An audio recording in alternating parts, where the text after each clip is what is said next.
चिन्योत में इंसदाद पोलियो मुहिम के दौरान पोलियो वर्कर्स ने दरिया अबूर करके दरियाए पट्टी पर बच्चों को पोलियो से बचाव के कतरे पिलाकर खिदमत की मिसाल कायम कर दी। चिन्योत के पोलियो वर्कर्स मजहर अब्बास और ताहिर पोलियो मुहिम के हदफ को मुकम्मल करने के लिए दरिया में तैर कर दरिया के पार गए और दरियाई पट्टी पर बच्चों को पोलियो से बचाव के कतरे पिलाए।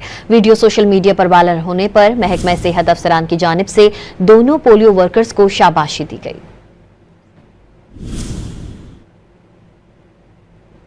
चिन्योत में इंसदाद पोलियो मुहिम के दौरान पोलियो वर्कर्स ने दरिया अबूर करके दरियाए पट्टी पर बच्चों को पोलियो से बचाव के कतरे पिलाकर खिदमत की मिसाल कायम कर दी। चिन्योत के पोलियो वर्कर्स मजहर अब्बास और ताहिर पोलियो मुहिम के हदफ को मुकम्मल करने के लिए दरिया में तैर कर दरिया के पार गए और दरियाई पट्टी पर बच्चों को पोलियो से बचाव के कतरे पिलाए। वीडियो सोशल मीडिया पर वायरल होने पर महकमा सेहत अफसरान की जानिब से दोनों पोलियो वर्कर्स को शाबाशी दी गई।